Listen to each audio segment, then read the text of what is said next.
What's going on, everybody? It is a bit of a quick video today because today we had some really cool news from the Bleach Twitter page itself, and this could actually be some really good news in regarding the anime itself. So if you're really interested in these short little videos, then please click the like and subscribe as you normally would. I would hope that you do. And let's just jump into it, shall we?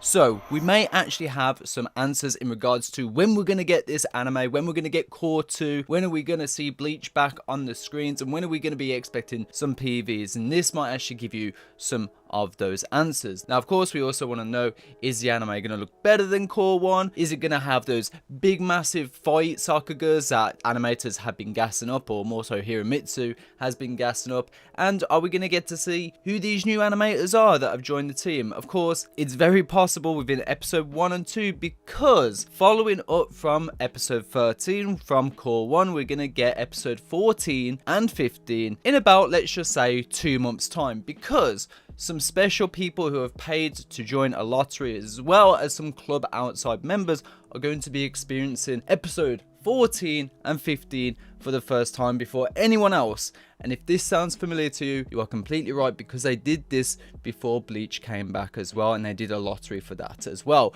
And that is actually very surprising. And again, maybe this is my ignorance, but I don't quite remember many anime series do this. Not to this frequent level anyway. Whether it's going to be the same for Core 3 or Core 4, well, that's another question in and of itself. But I do like this, not only because obviously we get to hear about the episodes early, and you know, we get a little bit of teaser or a bit of taste of what's to come, but I do think it's especially important because it gives us a good idea on how healthy production may or may not be. Now, of course, yes, we did have an early edition for Core 1, and to say the least, episode 3 and 4 had a bit of damage to them, or a bit of problems to them. But for the majority of the arc, it was about 80% pretty much on par and pretty great, to say the least. Now, is it going to be the same for Core 2? Well, we don't know yet, but what we do know is that this is a very good sign that episode 1 and 2 are complete, or if not already very close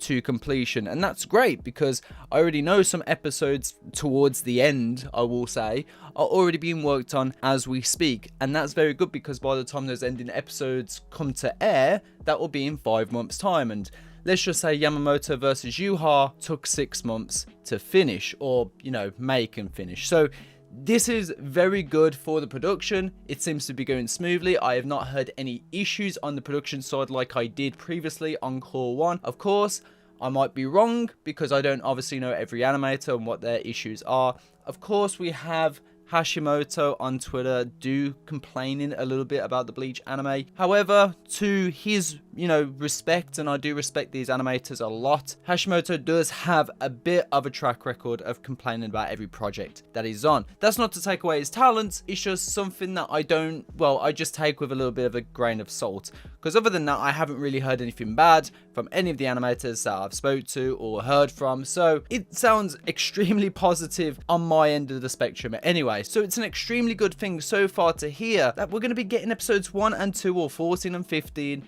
earlier than we expected to get it. And again, as I said, I don't really hear this with many anime series doing this. So they must be very confident that they can provide these episodes, or at least give us a good idea on marketing, and which I gotta say, the marketing on Bleach's side, especially in the Japanese side, because, well, in the English side, it's almost non-existent. It's almost like Viz goes copy and paste. You know, whatever Aniplex posts, we'll just post it on our YouTube channels and Twitter accounts. But hey, that's nor here nor there. Seeing, Bleach's marketing in general for Core 1, having the collaboration with Coca-Cola, which like One Piece did recently with McDonald's, these are big companies and very notable companies as well, and it isn't anything to snuff at. Seeing these marketing things with the lottery, even shilling club outside, which again, there's going to be a talk show after these episodes, so to hear some stuff from Kubo and some of the voice actors as well as some of the editors is going to be fantastic, because we might get some news in regards to club outside or Kubo in general, and maybe even some little hints about the new fight, or little extra things that they did here and there, or what they did different that we can discuss as the anime is about to come on our screen. So I feel like the next 2 months after that presentation, so to say, is going to be extremely insightful and very fun to talk about. I also did mention as well that we might actually have a date on our hands of when we can expect Core 2. Now, of course, I am going from past history, and past history suggested that around about July last year, they did exactly the same thing. They did the lottery for seeing the pre-screening, and that was on obviously October 10th, and the pre-screening itself was a month before that. So if we correlate the same kind of thing, because as it stands now, it's on the 25th of June. So if we do a little bit of quick maths and going from last year, well, it seems that we're going to probably get the Bleach Core 2 anime around about July 20th to the 25th.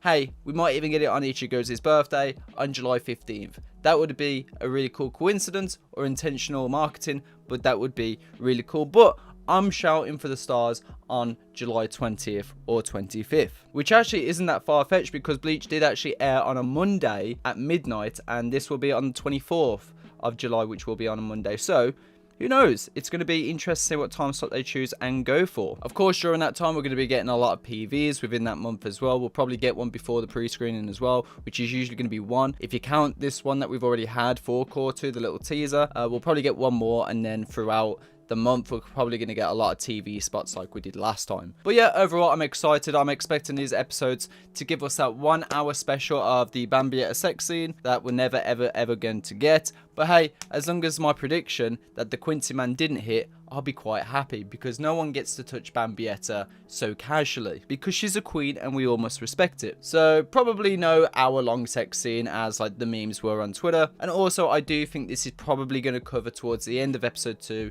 My prediction, probably going to be where Kisuke comes with the hollow bait. So we'll see where that goes. I'm very excited. But overall, just thought I'd update you guys. If you are in Japan, go spend the money, go see that lottery and go have fun. And overall, I think this is very good news for Bleach, because it seems like, you know, the production is still on track and is still looking quite healthy. So tell me your guys' thoughts in the comment section down below. It's coming quicker than you think, guys. So, you know, keep your eye out. There's going to be more update videos, I think, more frequently now. So with that being said, I'm going to catch you guys later. You guys, of course, have this fine day, been Hansen, and as always, people, peace out.